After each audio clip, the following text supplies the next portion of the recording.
குரு கிட்ட மாணவன் எப்படி நடந்துக்கணும்னு வள்ளுவர் அழகா சொல்லியிருக்கார். உடையார் முன் இல்லார் போல் ஏக்கற்றும் கற்றார் கடையரே கல்லாதவர்.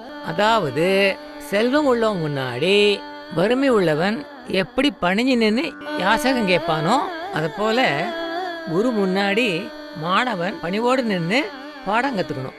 இதுதான் மாணவனோட லட்சணம். இது புரிஞ்சுட்டு அந்த காலத்துல சிஷ்யர்கள், அதாவது மாணவர்கள், குருவாக்கே வேத வாக்கு அப்படின்னு நினைச்சுட்டு அந்த குரு கிட்ட இருந்து நல்ல வித்தையெல்லாம் கத்துண்டா. அப்படி குரு கிட்ட இருந்து கத்துண்ட வித்தையெல்லாம் சீடர்கள் வாழ்க்கையில முன்னேற ஜெயிக்க உதவியா இருந்தது. எல்லா வகையிலும் பயனுள்ள கல்வியாகவும் குரு சொல்லி கொடுத்த பாடங்கள் சிஷ்யர்களுக்கு அந்த காலத்துல அமைஞ்சது. அதன் மூலமா அவ வாழ்க்கைக்கு வேண்டிய தேவைகள் எல்லாத்தையும் அடைஞ்சதோடு மட்டும் இல்லாம மற்ற ஜனங்களுக்கும் அந்த படிப்பு உபகாரமா இருந்தது.